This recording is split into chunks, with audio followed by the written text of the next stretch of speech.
previsto desarrollar para mejorar la lista de espera en la dependencia. Muchas gracias. Gracias. Para contestar tiene la palabra el Consejo de Gobierno. Muy buenos días, presidente, señoría. Yo creo que para analizar la lista de espera para acceder al sistema de dependencia tenemos que tener en cuenta dos cuestiones fundamentales. Por una parte, la demanda, es decir, cuántas personas solicitan incorporarse al sistema, y por otra, la capacidad que tiene el propio servicio para dar respuesta a esa situación, y luego hablaremos también de la financiación que eso requiere. Si hablamos de la demanda en Asturias, yo creo que tenemos que ser conscientes que ha experimentado incrementos anuales importantísimos en los últimos 4 años. Pasaron de incrementarse entre el 2013 y el 2014 un 5%, a incrementarse un 10% en el 2015 y hasta un 20% en el año 2016. Eso tiene que ver con la incorporación de los dependientes de grado 1, que no fue hasta el año 2015, a mediados del 2015, como usted sabe. Creo que también es muy importante que siempre que hablemos del sistema de dependencia hablemos y seamos conscientes de que estamos hablando de un sistema muy joven, un sistema que empieza en el año 2007, que se crea a raíz de la Ley de la Dependencia y que pensaba o planeaba la ley que sería un sistema en el año 2015.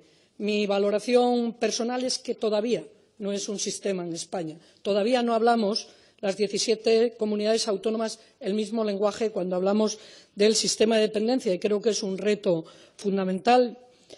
Por ejemplo, que haya sido motivo de debate en la reunión que tuvo el presidente del Gobierno con los presidentes de las comunidades autónomas, darle importancia al tema, sobre todo en una sociedad como la nuestra, que hemos tenido oportunidad en los últimos tiempos, las últimas semanas, tanto de presentarles el programa de envejecimiento activo que hemos aprobado el 12 de abril, como el propio plan sociosanitario. En todos ellos, de lo que partimos es que tenemos una sociedad afortunadamente envejecida, donde el 24%, más del 24% de nuestra población en Asturias tiene más de 65 años y el 8,7% de las personas que vivimos en Asturias tienen más de 80 años. Los datos del sistema en Asturias es que atiende a 21.360 personas, de las cuales tienen grado 3, el grado de mayor afectación por la dependencia, 6.164 personas, grado 2, 7.534 personas y grado 1, 7.662 personas. Están pendientes de una prestación, le estoy hablando a 30 de mayo, 3.604 personas, 802 del grado 3, 1.037 del grado 2 y 1.769 del grado 1. Esto, que son personas que ya tienen una valoración y que están pendientes de una prestación, significa en el conjunto del total el 16,8%. Esto es lo que se llama limbo de la dependencia, que está muy por debajo de la media estatal. Y, por otra parte, tenemos las personas que esperan ser valoradas. Esperan ser valoradas de forma inicial, también le digo, a 30 de marzo, 2.432 personas. Nos piden revisión de grado 712 personas. Nos piden que revisemos su plan individual de atención 589 personas y hay otras incidencias como traslados y otras cuestiones 729 personas. Para atender a estas personas, el sistema lo tenemos organizado en nuestros equipos territoriales. Tenemos 37 personas que valoran la dependencia, tenemos 13 personas que hacen el trabajo de elaboración del programa individual de atención, 13 profesionales del trabajo social que hacen estas tareas y también personas que realizan una tarea administrativa. Esto es tener un sistema, es decir, tener unos trabajadores que cumplen una serie de tareas. Decirle que, desde luego, el cómo mejorar nuestra capacidad de respuesta pasa, lógicamente, por tener a todos estos profesionales trabajando durante todo el año. Lo que nos encontramos es que en el año 2017 hubo reducciones de jornada en cuanto a valoradores, 7 por maternidad y 8 por otras causas, bajas laborales y excedencias. Eso nos ha llevado a desviarnos, en cuanto al tiempo de respuesta, más en unas zonas que en otras. Nuestra preocupación en este momento es el área 1, el noroccidente de Asturias, y el área 6, el oriente de Asturias, y estamos en desviaciones mínimas en otras áreas, como son el suroccidente y el centro. Nosotros pensamos en reforzar selectivamente nuestra plantilla, porque hay tareas diferentes que hacer. En unos lugares serán valoradores y en otros lugares serán más bien estas tareas que le digo de trabajo social. También queremos un refuerzo que no solo sea cubrir las bajas, porque hay que tomar en cuenta que 1 o 2 meses las personas que se incorporan a este trabajo lo necesitan como formación, con lo cual no son efectivos a la hora de gestionar estas listas. Y, por otra parte, también necesitamos, desde luego, más vehículos. Hemos incorporado 3 vehículos a los 10 que tenemos, pero creemos que necesitamos todavía reforzar más esta dotación. También necesitamos organizar bien los itinerarios y prioridades de cada valoración. También hemos incorporado un órgano de valoración específico en el ERA y este es nuestro plan de trabajo. Gracias, señora consejera. Señor Rodríguez Feito tiene la palabra. Sí, gracias, presidente. Señorías, señora Varela, comenzaré por el principio y voy a tirar de hemeroteca. 2015, que no hace tanto tiempo. La consejera de Bienestar Social y Vivienda del Principado de Asturias, Graciela Blanco, se ha comprometido este martes a poner al día las listas de espera de las ayudas a la dependencia a partir del 1 de enero.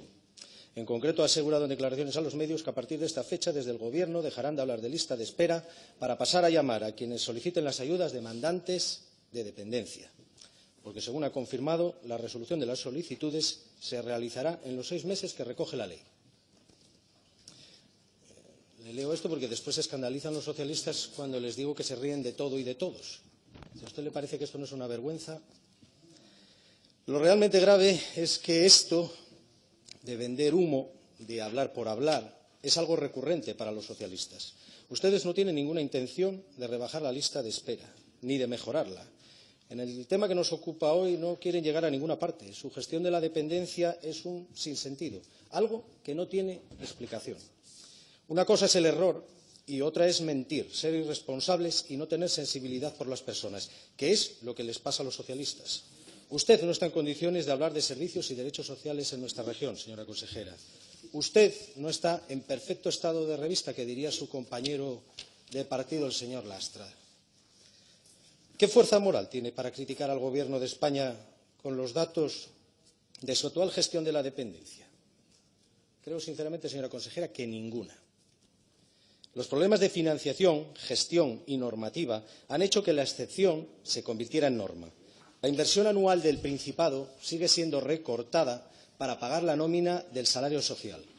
Han sido varias las ocasiones en que han quitado dinero a la dependencia para el salario social. La última, de la que tenemos conocimiento, a finales de 2017. Modificación presupuestaria para ampliación de crédito para el salario social.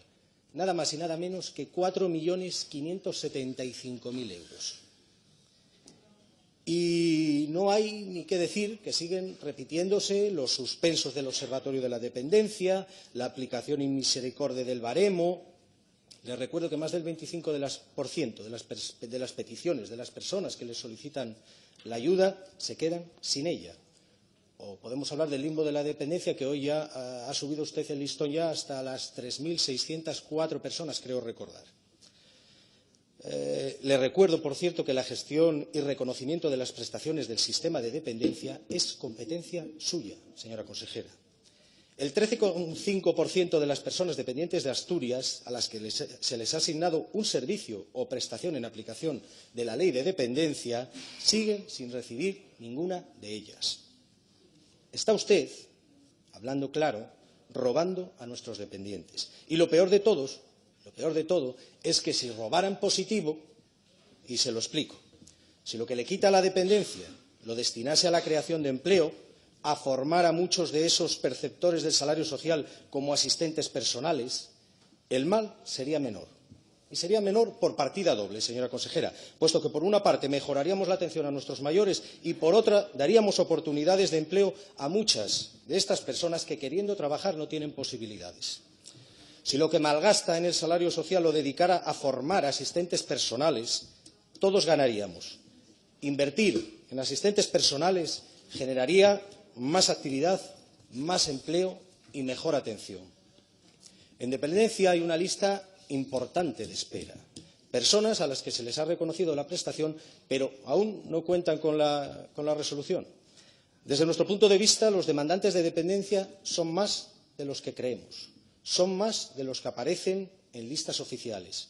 Su número, estamos convencidos de que tendría un crecimiento exponencial de cumplir ustedes con los plazos legalmente establecidos. Usted, de forma reiterada, viene reclamando un pacto al Gobierno central. En su primera intervención todavía no le dio tiempo a hablar de la financiación. Me imagino que nos la guardará para ahora, para la segunda parte. Apelando a aquel buenismo del señor Rodríguez Zapatero, cuyo espíritu de la ley era la cofinanciación. El Estado, decía, debía aportar el 50%, cosa que nunca cumplió el señor Zapatero. En cuanto a las aportaciones del Estado, por cierto, decirle, señora consejera, que el actual proyecto de presupuestos generales del Estado 2018, ese proyecto que el PSOE ya ha dicho que no, sin verlo tan siquiera, sin leerlo, sin estudiarlo, sin valorarlo, supone un refuerzo de gasto social, un refuerzo de la política de dependencia con un incremento de más de 46 millones de euros. Pero hablemos de hechos concretos, de la realidad de su siniestra gestión de la dependencia. Fíjese, en el área 1 de servicios sociales, en los 17 municipios del noroccidente asturiano, en cuanto a la espera para valorar el grado de dependencia a los futuros usuarios, esta área tiene una espera de 14 meses, desde que una persona presenta la solicitud hasta que el valorador va al domicilio. 14 meses. Después estarían el resto de los trámites con los que se alcanzan los 18 meses tranquilamente. ¿Dónde quedan aquellos 6 meses que decía su antecesora hace escasos 2 años? El asunto es preocupante en este área y le digo más. Hacía usted mención en su intervención a este asunto que le voy a comentar ahora. Han llegado hasta el extremo de que las trabajadoras que valoran, en concreto una de ellas, que pidió la reducción de jornada por maternidad, que hacía usted mención al asunto anteriormente, las horas quedaron sin cubrir, señora consejera. ¿Cómo se atreve usted a hablar aquí hoy del refuerzo, ha dicho, de horas, si es que no se cubrieron? No se cubrieron las horas, no se refuerzan las plantillas. El retraso es generalizado en toda Asturias y especialmente en el área 1, donde además para obtener una plaza en residencia por vía dependencia se tardaba hasta este mismo mes unos 6 meses más que por vía ordinaria, teniendo en cuenta que por vía ordinaria le cuesta al usuario unos 1.300 euros y por vía de dependencia unos 350. Usted comprenderá que el coste para muchos usuarios es inasumible durante esos 6 meses de espera. Parece evidente que tienen un problema entre consejería y ERA, un problema de descoordinación entre ustedes.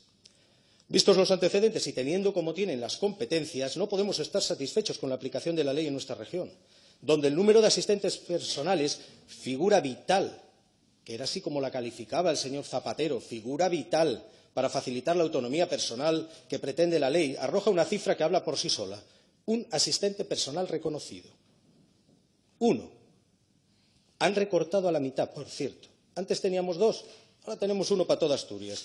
Por cierto, a ver si nos lo presenta y lo podemos conocer y saber dónde está. En serio, consideramos urgente dar un impulso para dar a conocer e instaurar la figura del asistente personal. Por eso nuestra portavoz, Mercedes Fernández, firmaba una enmienda de 2.300.000 euros al proyecto de ley sobre financiación de créditos adicionales a la prórroga presupuestaria, a través de la cual se incrementa y desarrolla la figura del asistente personal para personas dependientes prevista en la Ley de Dependencia. Vamos a esperar a ver qué van a hacer ustedes, señora consejera, qué va a hacer usted exactamente con este asunto en concreto y con esta enmienda que le hemos presentado, que le ha presentado nuestra portavoz. Fíjese, su malísima gestión económica de la dependencia se pone de manifiesto con cantidades que dejaron sin gastar por su incapacidad para ejecutar la totalidad de un presupuesto, como sucedió en 2016. Se pone de manifiesto con las modificaciones presupuestarias de ampliación de crédito a través de las cuales, como le he dicho anteriormente, robó dinero a los dependientes para tapar el agujero del salario social. Sinceramente, creemos que no está a la altura. Los socialistas no están para dar lecciones en materia de financiación después de que dejaron el estado del bienestar al borde de la quiebra y congelaron las pensiones, que fue también el señor Rodríguez Zapatero. Por todo esto que le acabo de destacar, recibió un premio, creo recordar, por su federación o como quiera que se denomine local de aquí de Oviedo. A esta situación hay que unir que el gobierno socialista de aquel entonces redujo en 234 millones la financiación de la dependencia en 2011 y llevó a cabo una nefasta gestión del sistema. A finales de 2011 el sistema de atención a la dependencia estaba colapsado y funcionaba de manera desordenada, desigual y poco transparente. Señoría. Finalizo, señor presidente. Cronómetro. Finalizo. Sin embargo, su osadía no tiene límites. Miente más que engaña. Más que habla, perdón, señora consejera. Y el pasado miércoles volvía a cargar con uno de sus clásicos. El pasado miércoles volvía con uno de sus clásicos, que es Papá Estado nos roba. Papá Estado nos roba. Y de pronto, zasca. La directora del Inserso, Carmen Balfagón, le responde lo siguiente. Abro comillas. El Estado paga el 55% de la dependencia. Cierro comillas. Eso sí, te lo dijo con cariño y respeto, y respaldado por los informes y las sentencias del Tribunal de Cuentas. Asimismo, le dejaba una pregunta en el aire con la que finalizo esta intervención, una pregunta que le dejaba la directora del Inserso y que yo le reitero hoy. ¿En qué ha gastado el dinero de la dependencia, señora consejera? Al final van a tener razón, una vez más, las miles de familias afectadas por las deudas del ERA, la plataforma de afectados que desde el principio vienen denunciando que ese dinero ha desaparecido, que ustedes, el PSOE, han destinado los fondos a otros fines. Como ya le he dicho en más de una ocasión, el estado del bienestar, señora consejera, se defiende con hechos, no con demagogia como hace usted. Gracias, señor Rodríguez Feito. Tiene la palabra la señora consejera. No sé por qué aplauden, se lo digo cada vez que intervengo. No sé por qué aplauden, porque mire, para hablar de dependencia, usted y yo, para hablar de dependencia, le exigiría que al menos se leyese el informe que hemos elaborado una comisión por encargo del presidente del Gobierno, de su partido. Léaselo, por favor, léaselo. Y si le parecen mucho 100 páginas, léase solo las conclusiones. Por favor, léase solo las conclusiones. Le aseguro que en esa comisión participaron miembros del Gobierno de España, de dos ministerios, del Ministerio de Hacienda y Administraciones Públicas y del Ministerio de Sanidad y Servicios Sociales. Presidía esa comisión el secretario de Estado de Sanidad y Servicios Sociales, el señor Mario Garcés, de su partido. Por favor, compruebe si en la reunión de octubre del Consejo Territorial se aprobó o no se aprobó ese informe. Por favor, compruébelo. Para hablar conmigo de dependencia, compruebe usted si en el mes de octubre el Consejo Territorial aprobó ese documento. Porque ese documento lo dice muy claro. Los decretos del Partido Popular en el año 2012, que están publicados en el Boletín Oficial del Estado, supusieron un recorte en la financiación de la dependencia, porque se eliminó el nivel acordado y porque se rebajó el nivel mínimo en un 13%. De forma y manera, señor Rodríguez Feito, que dicen las conclusiones de ese estudio aprobado en una reunión de las comunidades autónomas presidido por la ministra Dolores Montserrat, que el Estado financia entre el 17 y el 21% de la dependencia y que todo el Consejo Territorial de Servicios Sociales y Sanidad envió ese documento al grupo de expertos que está estudiando la financiación autonómica, porque el acuerdo unánime de ese grupo donde está el Gobierno es que la dependencia requiere una financiación finalista.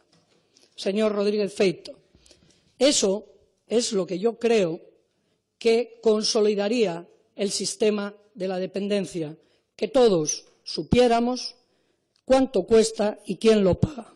Mire, yo mando al Inserso los certificados firmados por dos directores generales de esta comunidad autónoma Y el último certificado que he mandado es del gasto en dependencia en Asturias en el año 2017, que dice gasto total 185,5 millones de euros. Aportación del Principado de Asturias 126,5 millones, 68%. Aportación del Gobierno central 26,1 millones, 14%. Muy por debajo del rango que dicen las conclusiones. Ya le he dicho que el rango que dicen las conclusiones es entre el 17 y el 20%. Yo le digo que en Asturias, y no lo digo, sino que lo certifico, es el 14%. Y las personas usuarias aportan 33 millones, o sea, el 17%. Este es el gasto que se certifica al Inserso, porque no quiero yo entrar en sus descalificaciones de quién roba a quién, porque me parece que está fuera de lugar como cada vez que usted habla. Y cuando habla del mal gasto en el salario social, yo me pregunto, ¿usted está participando en la comisión que tiene este Parlamento sobre la situación de la pobreza? Bien, me parece muy bien. Señora me parece muy consejera, bien. Siendo muy interesante el debate, le ruego vaya concluyendo. Muy bien. Si no, estamos aquí. Muy bien.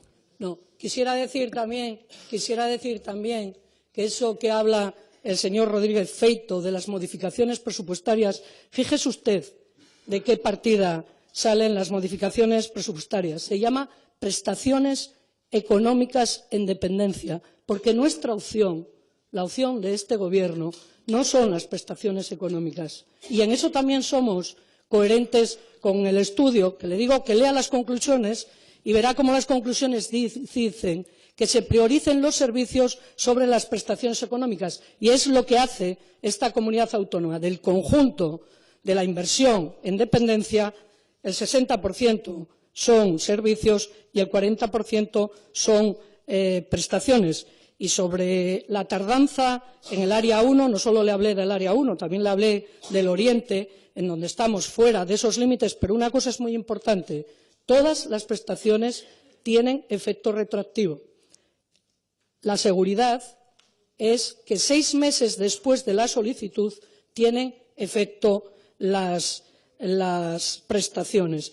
¿Que tenemos que mejorar en la gestión? Yo misma lo he dicho. Si queremos construir un sistema, yo quiero construir un sistema. Para construir un sistema se requiere financiación. Y mire, usted de vez en cuando habla de los gerentes, de los que hacen los informes. Pues lea la primera página del Observatorio de Dependencia para la Comunidad Autónoma de Asturias y lo dice a los claros. La Comunidad Autónoma de Asturias ha dejado de recibir en el año 2017 12,7 millones de euros del Estado. Con ellos se hubiese podido atender a 2.176 personas y se hubiesen podido crear 397 empleos. Lo dice el Observatorio, no lo dice esta consejera, solo está leyendo. Con lo cual, a buen entendedor, pocas palabras hacen falta, pero claro, si lo único que nos dedicamos es a decir que unos robamos y otros no sé qué hacemos, yo lo que le digo es rigor en los debates y más lectura, señor Feito. Gracias, señora consejera. Pasamos al punto número 21. Pregunta urgente de la diputada del Grupo Parlamentario Podemos Asturias, doña Rosa Espiño Castellanos, a la consejera de Servicios y Derechos Sociales. Señora Espiño, tiene la palabra. Gracias, presidente. Buenos días. Señora consejera, ¿cuáles son los criterios para la elección de las farmacias distribuidoras de los medicamentos a los residentes del ERA en los diferentes centros residenciales? Gracias. Tiene la palabra, señora consejera. Sí, muy buenos días. En la pregunta también explica usted la justificación de la urgencia. Y dice que la justificación de la urgencia es el estado de tramitación en el que está el proyecto del plan sociosanitario, que pretende regular esto. Es decir, ahora lo conoce, sabe exactamente cómo pensamos regularlo. Es decir, nosotros entendemos que necesitamos trabajar en este ámbito de la farmacia en las residencias de forma y manera que seamos capaces de adscribir la atención farmacéutica de los centros residenciales públicos de personas mayores de cada área sanitaria al servicio de farmacia del hospital. En eso estamos nosotros, incluso cómo dispensar esos fármacos a las personas que lo requieran de las residencias. Hasta el momento, mientras que esto no lo tengamos, desde luego estamos utilizando los mismos criterios que pretendimos en su día convertir en norma. Quiere decirse que serían las farmacias por cercanía en los ámbitos, incluso algunas, todas las farmacias de los municipios de menos de 20.000 habitantes, y en los de más de 20.000 habitantes sería la zona básica de salud. Me he preocupado, a través del ERA, de saber exactamente cuál es el criterio de todos y cada uno de nuestros centros. Le diré que la mayoría de ellos, no todos, están utilizando estos criterios y, además, estableciendo turnos, o mensual o cada 3 meses de las farmacias. Bueno, creemos que es una manera de organizar la farmacia, pero que debemos de ser capaces de incorporarlo a esto que plantea el plan sociosanitario. Gracias. Señora Espiño tiene la palabra. Muchas gracias. Pues sí, cuando registré la pregunta, en aquel momento, conocía la existencia de que estaban trabajando en un plan sociosanitario, pero en ese momento todavía desconocía el contenido de dicho plan. Sí es cierto que esta misma semana tanto el consejero de Sanidad como usted nos presentaron el contenido del plan. Con esta pregunta, cuando la registré, lógicamente pretendía influir en que se incorporara a dicho plan pues lo que viene siendo una reivindicación firme y, también le digo, solitaria de mi grupo parlamentario, y es que se articulen medidas tendentes pues, a legalizar el suministro y dispensación farmacéutica de los residentes del ERA. Y el plan pues, nos parecía una herramienta que podía ser muy útil. ¿Cuál es mi grata sorpresa una vez conocido el plan? Que efectivamente en dicho plan se recogen las medidas pues, que propuso Podemos Asturias a través de una proposición no de ley en este Parlamento. Y se lo tengo que decir, y cuyos diputados y diputadas del Partido Socialista, de su mismo partido, señora consejera, no solo votaron en contra, sino que incluso en el posicionamiento ante nuestra iniciativa, pues que es la misma que lo que recogen en las medidas del plan, pues expresaron su disconformidad, incluso con argumentos de un alto nivel descalificativo, llegándose a decir incluso sobre mi propia persona que yo era nada más y nada menos que un elefante entrando en una cacharrería. Ahora, tanto el consejero de Sanidad como usted pues, pueden saber ya lo que el Grupo Parlamentario Socialista opina pues, sobre las medidas 531 y 532 de este plan. Pueden hasta hacer suyos también los descalificativos que se vertieron sobre nuestra propuesta y que ustedes valientemente pues, han incorporado al plan. Celebramos la legalización de la dispensación farmacéutica para los residentes del ERA, aunque también quiero decirle, haciendo honor a la verdad, que aunque el contenido, como le digo, en el plan es el mismo que se contenía en nuestra proposición, también es cierto que el corta y pega no lo hicieron ustedes directamente de nuestro documento, y esto lo sé porque se les ha colado la palabra distritos en el plan, que solo existen en Andalucía, y cuyo equivalente en nuestra ordenación sanitaria serían zonas básicas. Se lo digo como consejo, además, de que corrijan el desliz para que no sea por esto por lo que nos tiren las medidas al caldero, porque en este Parlamento a veces hasta el color del papel puede justificar un voto en contra, y lo sé muy bien por experiencia. Y muy brevemente voy a incidir en algunos aspectos, ya que cuando presenté la iniciativa no tuve ocasión de réplica. Y miren, partiendo del contexto de que hablamos de mucho dinero, porque aquí detrás hay mucho dinero, una media de 40 cartillas de crónicos, que llamamos así, mensuales por centro residencial, son muchos medicamentos a los que hay que añadir aquellos otros que, pudiendo precisar receta médica, no están financiados por la Seguridad Social. Productos que, por cierto, su coste puede variar de una farmacia a otra hasta un 40% el precio. Y miren, ustedes hasta el año 2013 el suministro y la dispensación farmacéutica del ERA pues funcionaba un poco a golpe de capricho. Pasaron 100 recetas a una farmacia, pasaban otras 100 a otra, pero un poco en lo que viene siendo criterios de clientelismo. A partir del 2013 pasan a una apariencia de legalidad. Se lo digo porque con la resolución 10 de septiembre de 2013 en la que abren un proceso de pública concurrencia para que se presentaran aquellas farmacias que, como bien decía, el criterio de elección es el que estuvieran más próximas al centro residencial, pues ya señalaba esta resolución que este proceso tenía un carácter temporal, a ser intención del ERA, ya se decía en la resolución, prestar el servicio a través de la acción concertada con el SESPA. Dice también la resolución que optarán por las 8 farmacias si concurrieran más, que estuvieran más próximas a la residencia. Y le hablo de apariencia de legalidad porque, por una parte, desconozco el proceso de pública concurrencia que se ha llevado a cabo con los centros que se han puesto en funcionamiento después del 2013, pero también porque incluso en los que se llevó a cabo en aquel momento, en algunos casos me consta que no fueron seleccionadas las 8 farmacias más próximas a la residencia de todas las que se presentaron. Es decir, que incluso el único criterio de elección que establece la resolución, pues se lo saltaron. Y esto se lo puede corroborar también familiares de residentes que tienen que coger un autobús desde la residencia hasta la farmacia para pedir algo tan legal como la factura de una pomada que no cubre la Seguridad Social y que no solo hacen el gasto del autobús, sino que además asumen la posible diferencia de precio si hubiera sido comprada en otra farmacia. Pero que a peores, incluso igual todavía, vienen sin la factura porque la farmacia dice entenderse solo con el ERA y no con el residente. El mismo residente, ese al que no le llega con la pensión de Rajoy para pagar el precio de la plaza residencial, pero que además un proceso de pública concurrencia, vamos a llamarlo así, decide por él si paga 8 euros o paga 14. Hasta en 4 ocasiones se establece en la resolución la frase del respeto en todo caso a la libertad de elección del residente, como no puede ser de otra manera, pero de lo que no se le informa por muchas veces que venga escrito en el BOPA. Y ya finalizo. Mire, los residentes necesitan que todos los fármacos que consumen estén prescritos por un médico o una médica. Necesitan que de ellos, los que no son financiados por la Seguridad Social, pues les supongan el menor coste posible.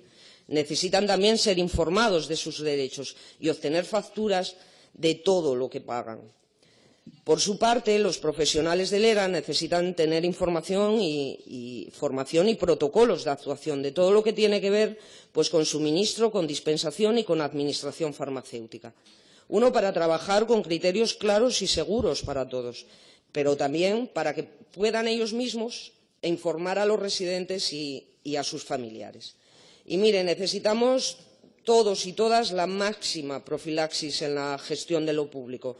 Necesitamos legalizar esto urgentemente. Necesitamos dejar de ser la comunidad autónoma que no tiene una atención farmacéutica especializada en los centros sociosanitarios. Porque, mire, una cosa sí que acertó la señora Pérez Orguieres cuando hablaba de nuestra iniciativa. Y es que el asunto, tal y como está gestionado, es una auténtica cacharrería. Muchas gracias. Gracias, señora Espiño. Tiene la palabra la señora consejera.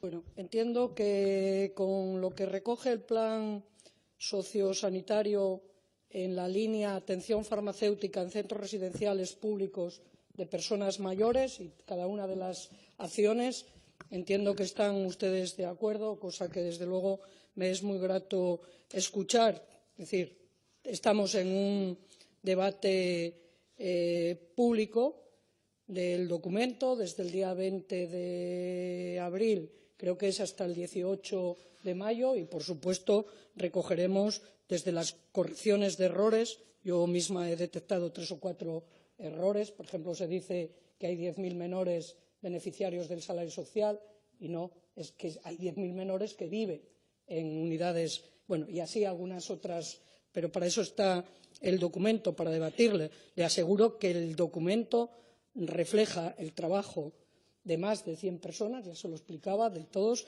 y, por supuesto, refleja la orientación del Partido Socialista Obrero Español a los 2 consejeros. Es decir, los 2 consejeros no lideramos esto porque a nosotros se nos ocurra, lideramos esto porque hay un planteamiento político de hacerlo viable. Yo también estoy de acuerdo con usted de que creo que el campo de la farmacia y las residencias es con claridad un elemento a mejorar y que tengo el convencimiento, además, que abaratará los costes. No tengo ninguna duda. No tengo ninguna duda y ojalá que seamos capaces entre todos de hacerlo. Lo que no estoy tan de acuerdo, porque digo, he estudiado todas nuestras residencias, es que esto esté tan mal en la actualidad. En eso no estoy de acuerdo. Usted hablaba del 13, yo solo le voy a decir las que se han puesto recientemente en funcionamiento, que son las que más conozco. Centro Polivalente de Riaño, se trabaja con las existentes en la zona básica de salud, son 3, las 2 de Riaño y la de Barros. Palacio Villar, en Piedras Blancas, convocamos a todas las farmacias de Castrillón a una reunión antes de abrir el centro. Todas estuvieron interesadas en ofrecer sus servicios, excepto 2. Nos sirven de manera rotativa un mes cada una. Lastres, que también se abrió después del 2015, en Lastres, para la elección de las farmacias, se utilizó el criterio del municipio. Actualmente nos sirven 3 farmacias, una de Lastres y 2 en Colunga. Son todas las que hay en el municipio. Así le diré, en La Viana, todas las del municipio, en Valentín Palacio, Rota, la cercanía en la Casa del Mar en Cudillero. Es decir, entiendo que en la gran mayoría de las residencias están utilizando justamente los criterios, menos de 20.000 todas las farmacias y procurando la rotación, y en las de más de 20.000 las zonas básicas de salud. Ya le digo, no en todas, no en todas. Por ejemplo, no es así en Santa Teresa y no es así en alguna otra farmacia, pero precisamente encontramos una dificultad, y usted lo sabe. Aquel acuerdo que teníamos firmado fue recurrido o contestado por la Comisión Nacional de la Competencia, diciendo que no podíamos implantar esos criterios porque estábamos condicionando la competencia, con lo cual en algunos sitios nos ha obligado a hacer lo que veníamos haciendo, que desde luego, desde mi punto de vista, sí es cercenar la competencia, con lo cual tengo mucho interés en que seamos capaces de cumplir lo que decimos en el plan sociosanitario. Gracias, señora consejera. Hemos agotado el orden del día. Se levanta la sesión.